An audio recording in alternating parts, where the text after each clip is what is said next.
eu quero dizer, Ana Paula, que tivemos uma semana de tirar o fôlego, né, de notícias. Foi impressionante. Foi em todos os planos, né, no plano local, no plano nacional, também no plano internacional. Foi difícil competir com o noticiário internacional. Mas, enfim, estamos aqui para cuidar desses assuntos todos e dividir as informações que nós temos com os nossos ouvintes. É isso, exatamente. A gente teve uma semana muito movimentada no cenário internacional, principalmente, muito movimentada em Brasília.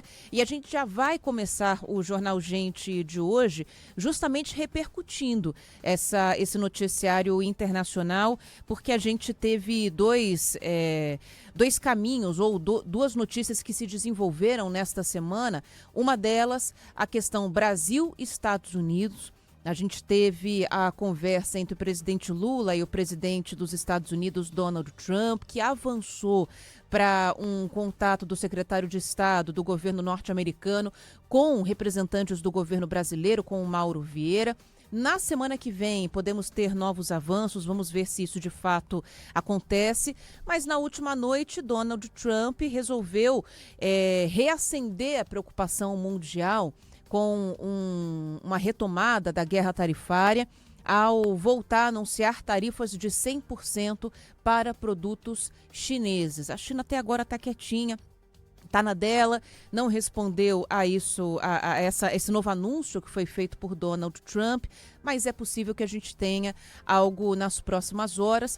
E o Brasil está aí, né, retomando as negociações com os Estados Unidos. De que maneira isso é benéfico para a gente? É possível que a gente tenha algum proveito para tirar dessa situação? E, por outro lado, a gente tem também o avanço das negociações entre Israel e o grupo terrorista Hamas com um acordo de paz que foi selado. E imagens fortíssimas de milhares de palestinos retornando para a faixa de Gaza desde ontem, com a expectativa de tentar reconstruir a própria vida. E quando a gente fala em reconstruir, é reconstruir de verdade. Reconstruir muitas vezes, em alguns casos, do zero. Quase 90% das edificações em Gaza ou estão completamente destruídas ou inutilizáveis, né? Não tem mais como você reaproveitar nada porque o prédio ou aquela casa foram atingidos em bombardeios, centenas de bombardeios que a gente viu nos últimos 2 anos.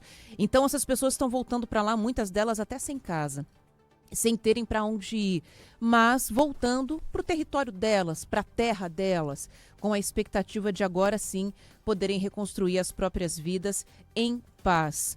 É um acordo duradouro, né? O que a gente pode esperar dos próximos passos ali na reconstrução da faixa de Gaza? A gente daqui a pouquinho vai conversar com o professor Manuel Furriela, que é professor de Direito Internacional, de Relações Internacionais, e vai ajudar a gente a entender melhor quais devem ser os próximos passos a partir de agora, inclusive com a expectativa, né, Cláudio? É isso que se espera na comunidade internacional agora, principalmente do lado de Israel. A expectativa é pela libertação de reféns que há 2 anos estão sob o poder de sequestradores. O acordo, pelo menos, prevê que até o começo da segunda-feira, até às 6 da manhã da segunda-feira, falando aqui no horário do Brasil, a gente tenha essa troca de reféns já finalizada. Pessoas que estão vivas. A gente tem aqui um número de 48 pessoas, inclusive, 20 que estão vivas e as demais que morreram durante esse período de cárcere. Mas os corpos também serão devolvidos. Em troca disso, presos políticos, presos que estão sob poder de Israel, também serão devolvidos, também serão libertados. Tudo isso deve acontecer até o começo da semana que vem, com o auxílio da Turquia, inclusive, que criou uma força-tarefa com autoridades estrangeiras para tentar ajudar o Hamas a localizar corpos ao longo da faixa de Gaza. Uma situação terrível, né? Mas corpos que vão ser procurados por agentes da Turquia, Estados Unidos, do Catar, do Egito, para que eles possam ser devolvidos para os familiares em Israel e para que esses familiares possam fazer essa despedida depois de tanto tempo de guerra, né, Cláudio? Exatamente. Lembrando que o Israel não tem reféns, né? Tem prisioneiros, inclusive terroristas condenados à prisão perpétua, que os seus parceiros do Hamas exigiram a soltura para não matarem os 20 reféns que restam. Eles já mataram quase todos os demais, aqueles que, evidentemente, que não foram devolvidos ou não foram libertados a tempo, né? Na cena internacional também, Ana Paula, um assunto de muito destaque, sobretudo entre quinta e sexta-feira, foi a decisão, o anúncio do Nobel da Paz para Maria Corina Machado, uma militante, uma ativista conservadora de direita na Venezuela, que luta contra a ditadura venezuelana há anos.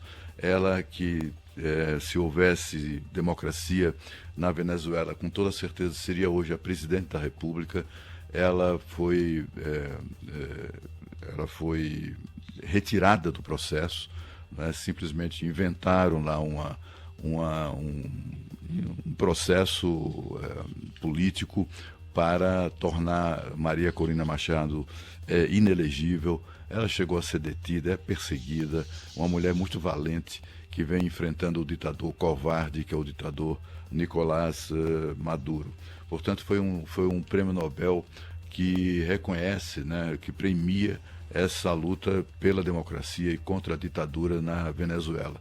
Aliás, começou por lá, na Venezuela, essa história de inviabilizar ou de tornar inelegível o adversário de presidentes autoritários, né?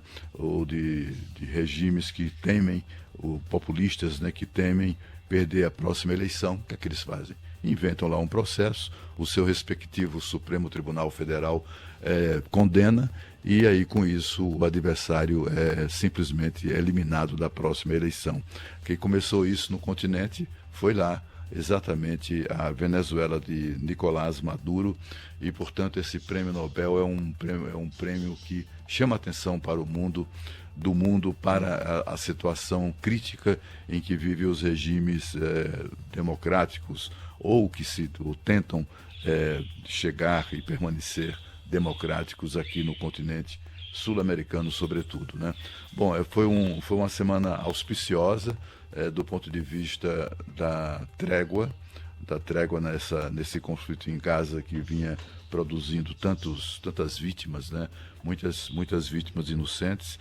Não são tantas quantas essas que são divulgadas pelo Hamas. A imprensa internacional come na mão do Hamas do ponto de vista da informação. É só informação sobre criancinhas e mulheres e idosos e velhinhos e tal, né? E com números absolutamente superfaturados, e todo mundo engole isso e publica. Portanto, é preciso fazer um bom desconto ainda. A verdade desses números ainda com toda certeza será restabelecida, mas de qualquer maneira foram muitos mortos, muitos inocentes mortos. A população civil, sobretudo, né? Porque afinal de contas, sim, os terroristas que não têm nenhum escrúpulo, eles usam a população como refém. E numa guerra não tem jeito, né? Se as pessoas estão desprotegidas, estão expostas, acabam sendo vítimas, as principais vítimas de uma guerra tão injusta quanto qualquer guerra que o mundo já viu. É muito bom que essa turma aí esteja se entendendo, né, para suspender esse conflito, assim como se espera que aconteça lá na Ucrânia. Portanto, foi uma semana, do ponto de vista internacional, daquelas de encher as vistas. Exato, e a gente vai seguir falando sobre isso aqui no Jornal Gente. Jornalismo. Jornal Gente. Bandeirantes. 8h12, está com a gente aqui já para conversar com o ouvinte da Rádio Bandeirantes, o professor de Relações Internacionais, Manuel Furriela. Bem-vindo aqui ao Jornal Gente, professor. Obrigada por nos atender essa manhã de sábado. Bom dia.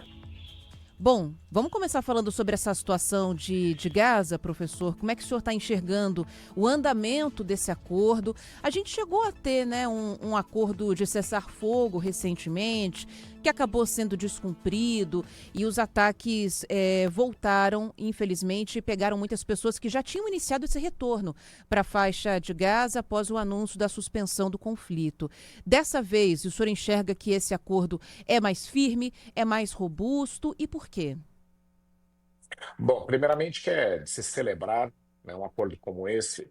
As perdas civis, elas foram enormes dos dois lados, tanto do israelense quanto do palestino. Então você teve uma quantidade muito grande, milhares de pessoas morreram nesse conflito. Tudo começou com o ataque terrorista do Hamas, onde logo ali no início cerca de 1.200 israelenses morreram e cerca de 250 foram sequestrados, né? Depois uma boa parte foi sendo liberada, mas vários inclusive morreram também em cárcere.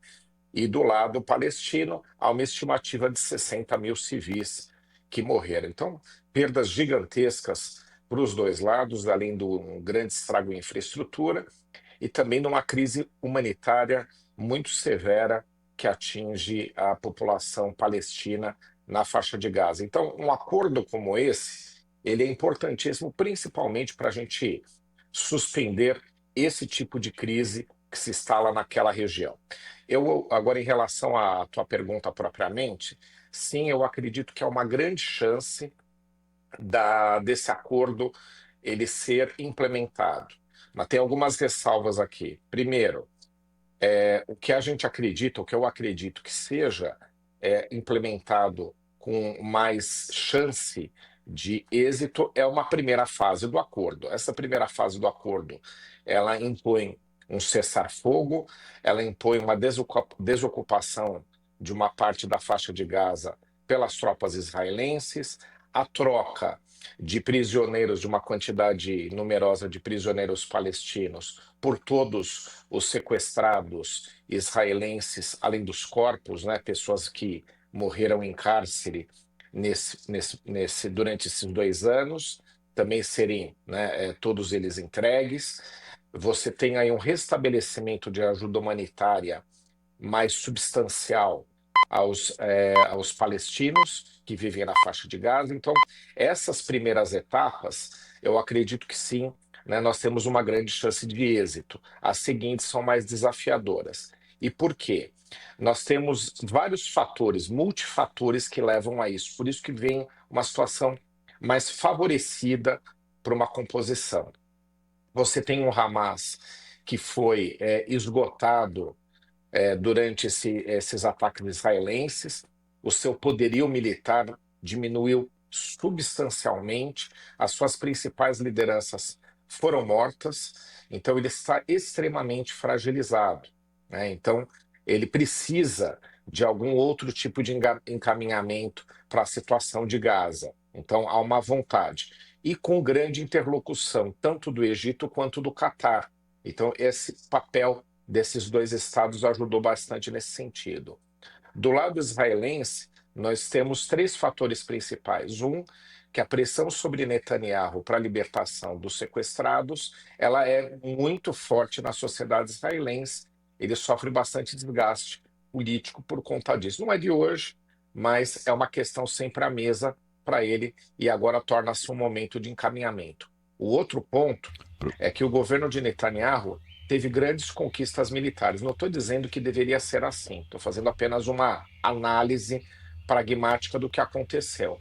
Então, ele teve conquistas militares em relação ao Irã, ao Hezbollah e, principalmente, contra o Hamas, né? E o Hamas teve uma grande desestruturação internacional de apoio, já que o Irã não pode ajudá-lo agora e não tem mais o canal que o Irã usava para enviar as armas ilegais à faixa de Gaza, que era a Síria. Então, Israel está num momento onde tem uma situação, digamos assim, militar muito mais favorecida. E aí, o ponto determinante, a decisão do governo americano, de Donald Trump, de efetivamente pressionar Israel para que aceitasse essa composição. Então, esses fatores todos, como Então, eles estão professor, acontecendo ao mesmo tempo, eles favorecem, dão mais chance para uma composição. Então, professor, exatamente quando o senhor mencionou o Donald Trump, era a minha pergunta, né? É importante ressaltar isso, né? O papel do Trump nesse cessar-fogo. Foi ele que botou o cacetete na mesa e disse assim, ó, vamos parar com isso. E tanto dirigindo palavras duras ao governo de Israel, também para os terroristas, né? E foi exatamente essa intervenção do Donald Trump que encerrou o conflito. Eu queria que o senhor analisasse isso, porque é impressionante como o mundo teve chance de intervir, né, de maneira decisiva, e não o fez, né? Ficou ali lacrando, né? Tá aqui o presidente do Brasil dá uma opinião meio maluca sobre isso, aí o Macron também, para fazer o seu brilhareco local, também faz lá uma declaração, e assim por diante, né? Até o secretário-geral da ONU, que é uma figura até que eu conheço pessoalmente, é boa figura, é um homem muito gentil, muito simpático, é boa gente, sabe? Bom sujeito. Mas foi um zero à esquerda como secretário-geral da ONU. Participação zero em qualquer esforço de paz na Ucrânia, em qualquer conflito que aconteceu durante essa sua gestão, né? E muito menos agora na questão da faixa de Gaza. Foi preciso ver um sujeito que muita gente acha meio maluco, né? Que é o Trump, e simplesmente mandou parar, né? Encheu o saco, mandou parar, e pararam, né? Foi a mão forte ali do governo americano que fez parar isso. E é o tipo do mérito, né, que a imprensa, de uma maneira geral, né, que é a imprensa do ponto de vista internacional, é ainda mais esquerdista, né, e também, sobretudo, o chefe de Estado e de governo, fica todo mundo tendo muita dificuldade de reconhecer esse papel do Donald Trump. Eu queria que o senhor falasse por que é que tanto Israel quanto o Hamas obedeceram prontamente a esse, como é que eu diria, esse ultimato do presidente dos Estados Unidos. Bom dia para você também. Com certeza, né? Eu fiz uma análise multifator, porque realmente são pontos relevantes, e quanto mais a gente tiver situações que favoreçam essa composição, mais chance de êxito e melhor aí para todos os lados, principalmente a população civil, né, tanto de Israel quanto da faixa de Gaza, que acabam sendo vitimadas aí num conflito como esse, né? Então, você tem essas situações e uma decisão de Donald Trump. A gente percebeu que em vários momentos ele buscou ou trazer ao diálogo as partes, buscaram-se alternativas de composição. Ele, desde que assumiu, foi apresentando essas alternativas e ele construiu uma situação onde efetivamente ele tomou essa decisão final. Se não houvesse a decisão do governo americano de efetivamente, né, pressionar as partes para uma composição, não ia sair, mesmo com esses outros tantos fatores favoráveis que eu mencionei aqui. Concordo plenamente, né? A decisão que efetivamente levou à composição foi a do governo americano pressionando os dois lados, que, aliás, é uma forma como Donald Trump imaginou e está correto, porque só de um lado não sai, obviamente, mesmo,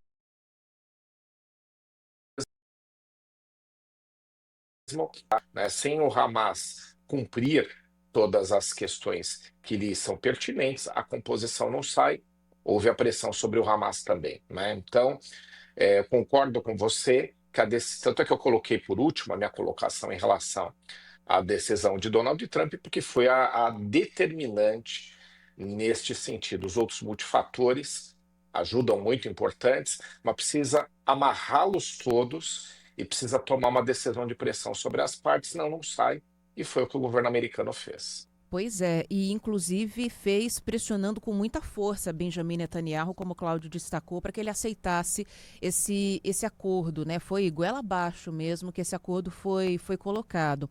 Agora, apesar dessas vitórias, né, que o senhor citou do exército israelense, Benjamin Netanyahu ainda não é uma figura que tem pleno apoio dentro de Israel. Como é que o senhor enxerga o futuro de Israel a partir de agora, com o fim desse conflito, que foi, sem dúvida nenhuma, usada por Benjamin Netanyahu para se perpetuar, para se manter no poder durante esses últimos anos?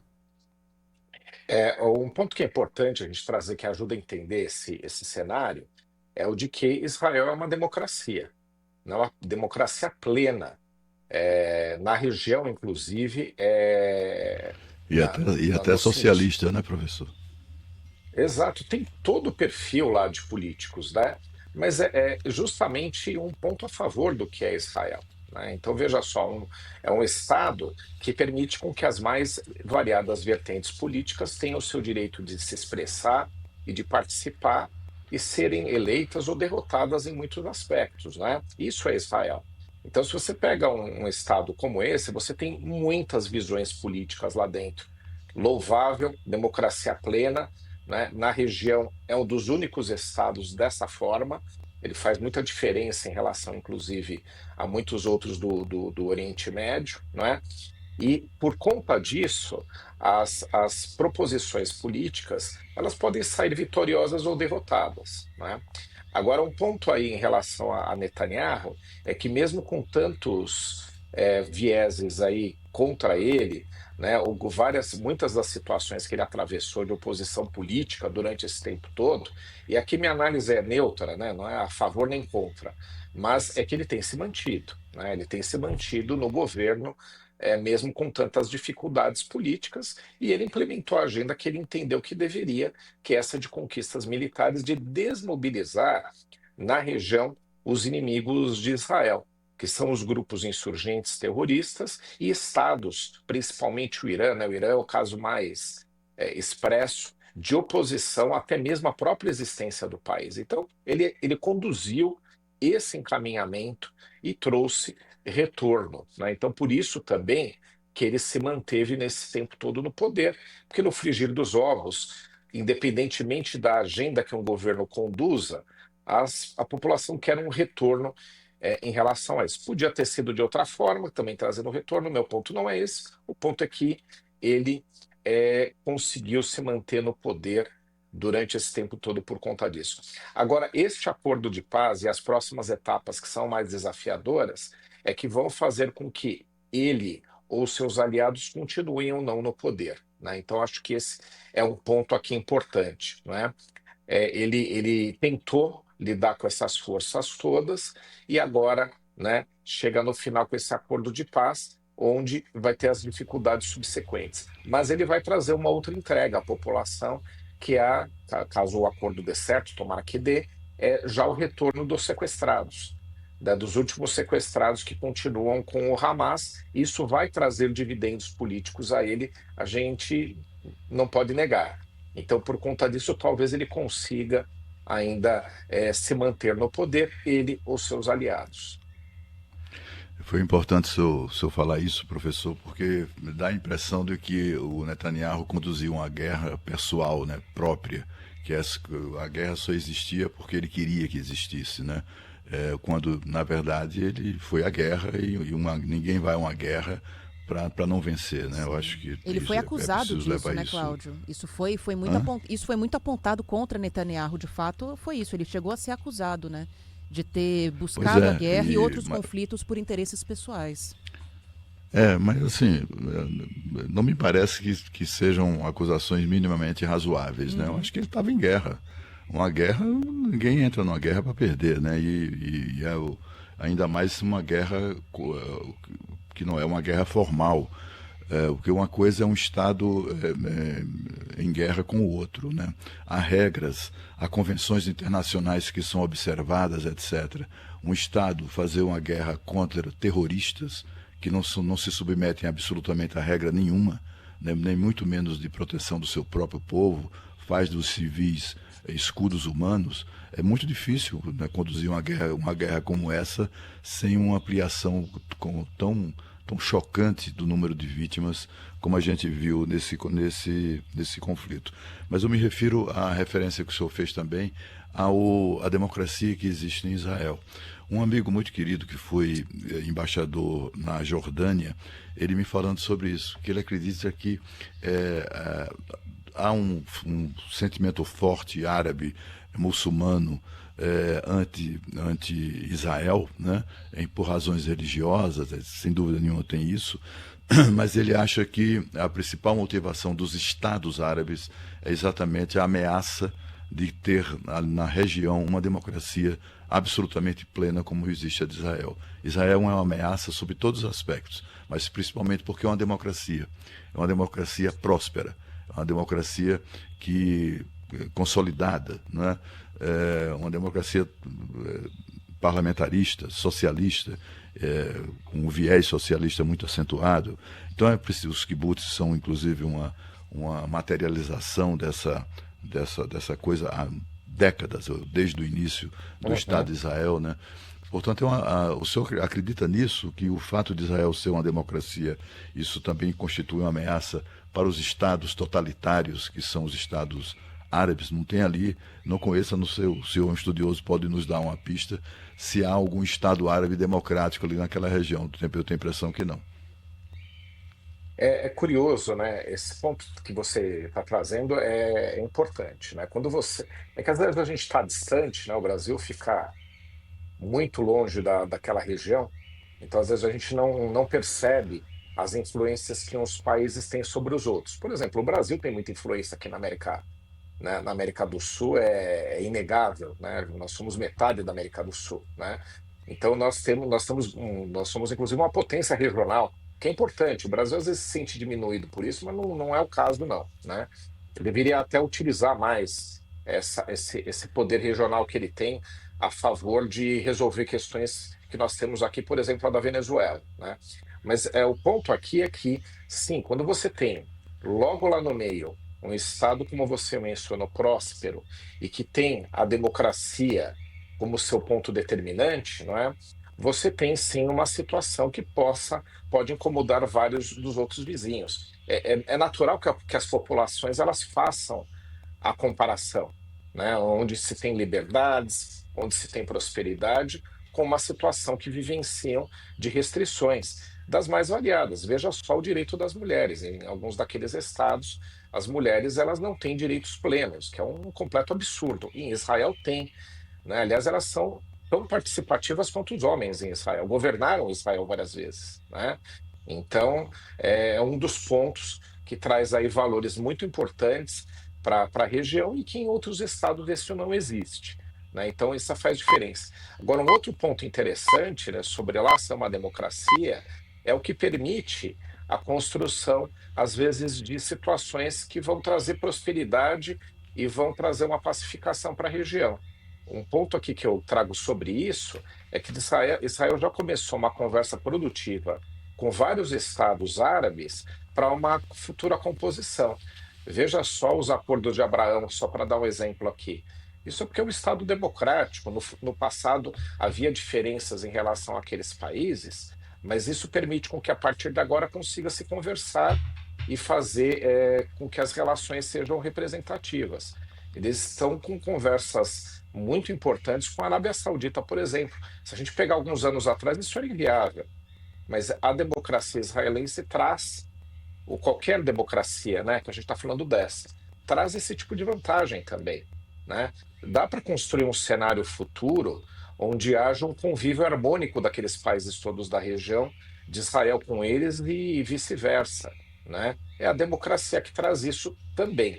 Mais um ponto de vantagem aqui, né?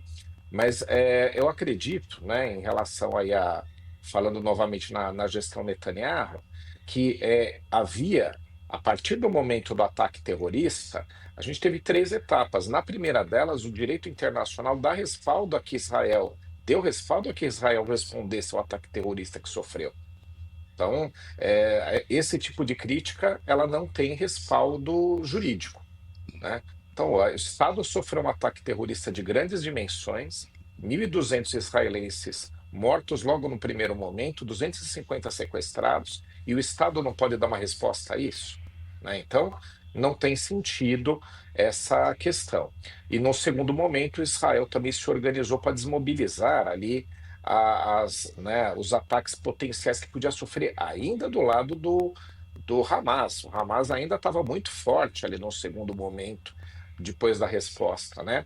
E o terceiro momento é o que nós vivemos agora. Precisa se construir uma agenda de futuro para a região, né?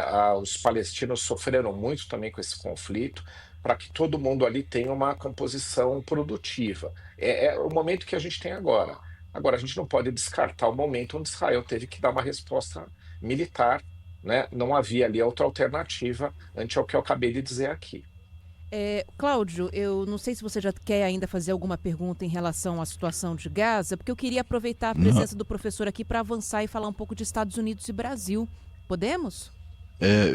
podemos. Eu queria provocar antes Claro, uma avaliação com a sua licença, vai lá. se você permite, se você concordar, Ana, Claro. que era exatamente sobre o Nobel da Paz para Maria Corina Machado, né?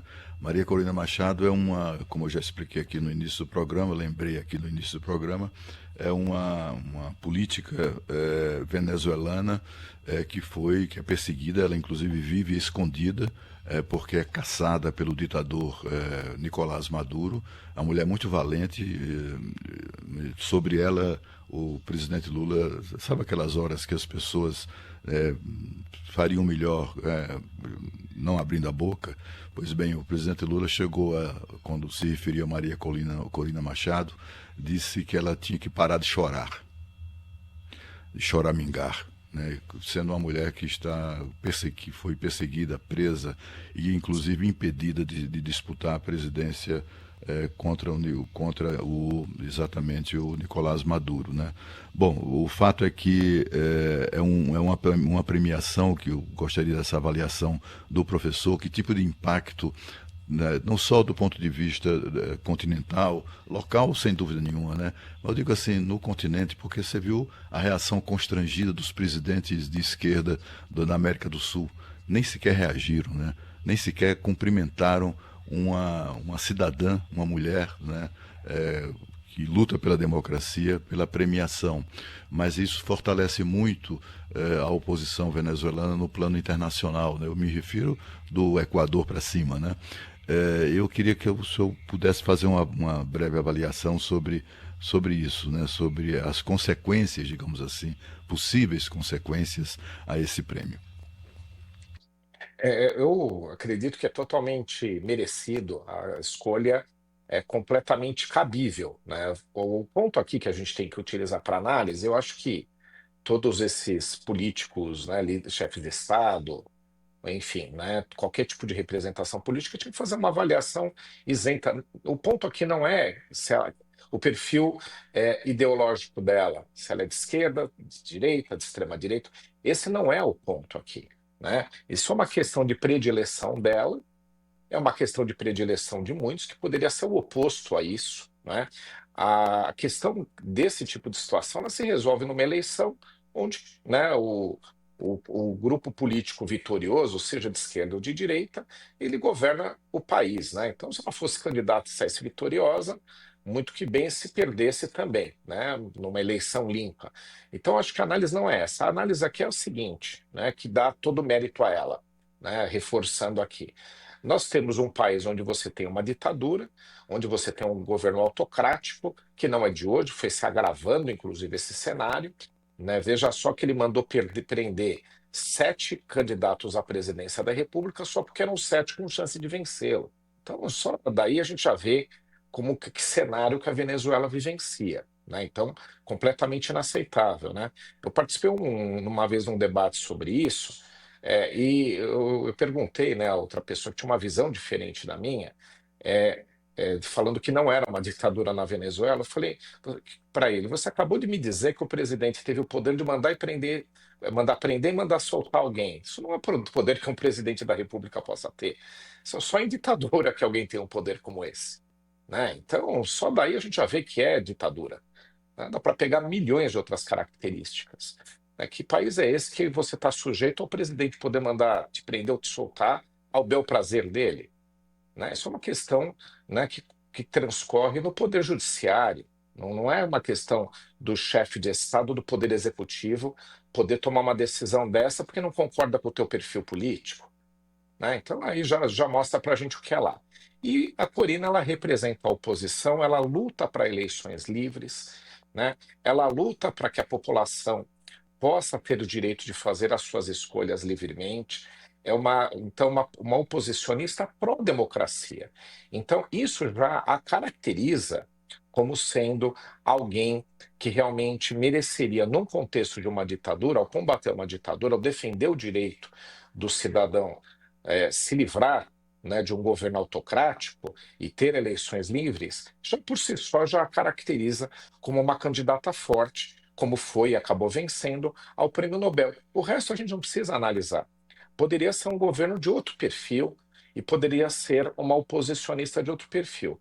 Mas como é alguém que defende princípios que são internacionalmente consagrados, liberdade de expressão também ela defende, eleições livres, democracia, né, combate à existência de prisioneiros políticos, é inadmissível que existam presidentes políticos, liberdade de imprensa.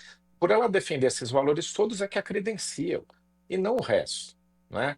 Então, acho que esse caráter enviesado desfavorece uma análise correta do mérito que ela tem em ter vencido, né, em ter recebido essa premiação. Bom, e para fechar, professor, eu queria aproveitar a sua participação aqui para perguntar também sobre a questão Estados Unidos, Brasil e China, mudando radicalmente de assunto. Que eu sei que o senhor tem só mais alguns minutos aqui com a gente.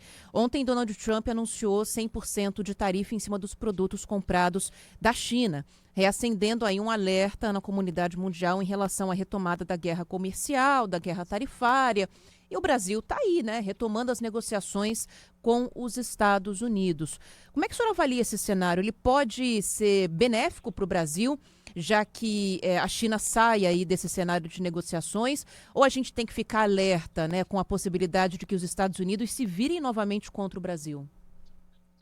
A gestão Trump, ela mudou a régua das tarifas, das alíquotas que aplica para produtos internacionais. O que é mudar a régua? Mudou para todo mundo.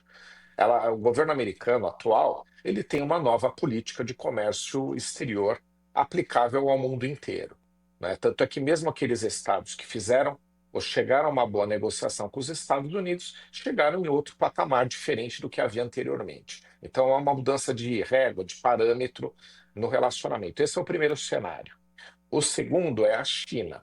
A China representa um caso à parte para os Estados Unidos, né? É uma potência econômica que rivaliza com os Estados Unidos, mas principalmente que tem uma relação comercial com os Estados Unidos que é desafiadora para muitos produtores americanos. Né?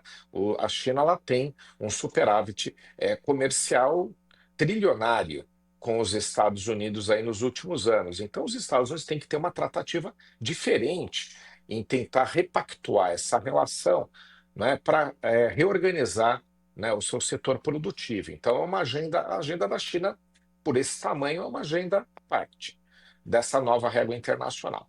E tem uma terceira situação, onde o governo americano tem utilizado também as tarifas por outras questões. De pegar aqui o exemplo, para não pegar o exemplo brasileiro, para pegar alguns outros para mostrar que existem, a Índia, né, no seu relacionamento com a Rússia, gerou nos Estados Unidos uma crítica, então houve ali uma sobretarifa por conta daquele aspecto. Então, né, esses são os três cenários. O que faz com que o Brasil deva buscar numa negociação fazer parte do novo parâmetro, né? Estando dentro do novo parâmetro, como estão os outros, está na regra geral propriamente que se aplica às questões tarifárias, né? Então, acho que é isso que o Brasil deve perseguir numa mesa de negociação, né? E Professor, agora, só um minutinho, sobre a tarifa da China, geralmente beneficia o Brasil porque a China responde aos Estados Unidos quando é sobretaxada e geralmente compra um pouco mais do Brasil. Desculpa te interromper. Não, professor, eu aqui interrompi, mas o que eu gostaria de uma avaliação sua sobre o papel da diplomacia formal brasileira, né, nessa crise com os Estados Unidos, ou seja, a ausência total da democracia, por desinteresse do governo americano, do governo brasileiro, desculpe. Foi o presidente Lula quem mandou o chanceler Mauro Vieira viajar no dia seguinte ao recebimento daquela carta de 9 de julho, né, comunicando o tarifaço. Simplesmente subiu no palanque, começou a vociferar contra o governo americano, nem sequer mandou ninguém lá, colocou a embaixadora do Brasil em Washington de férias, inacreditável isso, né? Exatamente para não ter qualquer tipo de contato. O diplomata responsável e muito competente, ela foi que insistiu, eu não posso estar fora de Washington. E volta, quando aí já era tarde, né? Ela não conseguia passar da recepção da Secretaria de Estado. De outro lado, é chocante a gente observar que a negociação ou a solução desse impasse se deu através da chamada diplomacia empresarial. Conversei inclusive com um diplomata precocemente aposentado, que se aposentou do Itamaraty e hoje foi um dos personagens que estão nos bastidores dessa diplomacia empresarial que possibilitou esse contato, enfim, tudo isso que vem acontecendo. Mas de outro lado, né, professor, e é exatamente isso que eu queria que o senhor comentasse, também choca as evidências de que o governo brasileiro nem sequer leu o livro A Arte da Negociação de Donald Trump. É um livro de 1987, vendeu na época mais de 1 milhão de exemplares, ficou 131 semanas na lista dos mais vendidos do New York Times e no entanto, está tudo lá. É impressionante como o Trump de hoje repete o Trump do primeiro governo e repete o Trump empresário, enfim, com todas as suas técnicas ou táticas de negociação, né, expostas desse livro. Então temos diplomatas que nem sequer leram esse livro, ignoram completamente. O que nós estamos vivendo hoje é uma terceira etapa desse protocolo de negociação do governo Trump. Diante de tudo isso, professor, o senhor é otimista com relação a essas, como todos somos, né? Afinal de contas, pior do que isso é não ter nenhum tipo de negociação. Mas o senhor é otimista com relação aos resultados para o Brasil dessa negociação? Ótimo ponto. Bom, aqui eu acho que tem umas questões que são importantes, né? O Brasil, há muitos anos, ele usa o pragmatismo para nortear suas relações internacionais, o que só trouxe ganhos ao Brasil. Então, nós somos um país que tem relação política, diplomática e, nesse caso, principalmente comercial, com absolutamente todos os estados do mundo. Então, independentemente de quem os governa, nesse quesito a gente mantém o pragmatismo. Eu acho que essa tem que ser sempre a agenda que o Brasil tem que adotar. Pode até haver alguma questão de predileção, de preferência, mas ela tem que ser de acordo com os interesses nacionais sempre. Então, essa é uma agenda que, independentemente de quem governa o Brasil, governou o Brasil, ela, em geral, era sempre respeitada e quem seguiu essa cartilha trouxe ganhos para o país. Então, você tem nas mais variadas situações aí milhões de exemplos, a gente pode até dar alguns, mas de qualquer forma, eu acho que o governo brasileiro deveria ter continuado nessa cartilha, né? Quando Donald Trump venceu a eleição, o governo brasileiro deveria ter compreendido que a partir dali deveria manter essa relação pragmática, relação entre estados, não entre governos, né? E favoreceria nós neste momento. O ponto de mudança do padrão da régua que eu mencionei aqui no comércio, a gente não podia para a gente, né? Agora, essas questões adicionais da sobretaxa, elas vieram por um desgaste de relacionamento que a gente, concordo com você, deveria ter evitado. A gente não precisaria ter passado por isso. Esse é o primeiro ponto. Segundo ponto, tem que entender quem é Donald Trump, tem que entender que tipo de gestão ele representa, no sentido de ele ser um empresário, como você negociou, com um perfil de negociação de empresário, né? Aquele perfil de negociação muito assertivo, aquele perfil de negociação de mesa difícil de negociação, mas no ponto de entender. Por que de entender? Porque daí vem oportunidades. O Brasil teria a ganhar se tivesse estabelecido um relacionamento de negociação também desse tipo, né? Porque todo mundo tem como ganhar. E o Brasil tinha muito a colocar positivamente numa mesa de negociação. Os Estados Unidos têm um superávit conosco. Então, esse já é um argumento muito forte, ao contrário de outros relacionamentos comerciais que os Estados Unidos têm. Além disso, o Brasil tem pautas de exportação para os Estados Unidos que são fundamentais para aquele país, né? A gente pode pegar alguns exemplos aí, café, carne e laranja. É fundamental que eles tenham um relacionamento para importar esses produtos do Brasil. E também os tecnológicos. Aviões da Embraer. A Embraer tem investimentos substanciais nos Estados Unidos, não é? Então, olha quantos fatores numa mesa para a gente poder negociar com o empresário que tem esse perfil mais assertivo que eu mencionei, onde o Brasil poderá até ter ganho num relacionamento, numa negociação. Então, faltou pragmatismo na construção do relacionamento. Isso acredito que foi um erro do governo brasileiro nesse sentido, né? Acho que deveria ter sido. E ser pragmático não é se subjugar, não é isso. O Brasil não tem que se subjugar. Aliás, o Brasil não se subjuga sendo pragmático. Entender o que é pragmatismo é o oposto disso. É mostrar que é um interesse prático dos dois lados e respeito aos governos, independente de que governos sejam, né? Mesmo que sejam de visão política diferente do governo brasileiro. Então, acho que faltou essa análise e, principalmente, olha as oportunidades numa mesa de negociação com tantas cartas boas que o Brasil teria, né, para negociar. A gente não entraria numa situação fragilizada. Mas quando não se optou por nenhuma das coisas que eu disse aqui, a gente também criou umas situações aí de dificuldade que eu acho que poderiam ter sido diferentes. Bom, deixa eu agradecer aqui ao professor de Direito Internacional Manuel Furriela por esse longo papo nessa manhã de sábado com o ouvinte aqui da Rádio Bandeirantes. Obrigada pela sua entrevista. A gente abusou, é? Abusou demais. E ele ainda tem outros compromissos, Cláudio. Então foi muito gentil em ficar esse tempo todo com a gente. Muito obrigado, fim de semana. Professor. Prazer enorme aqui falar com vocês. Parabenizo pela programação. Obrigada. O Jornal Gente vai para o intervalo. Daqui a pouquinho a gente está de volta. Rede Bandeirantes de Rádio.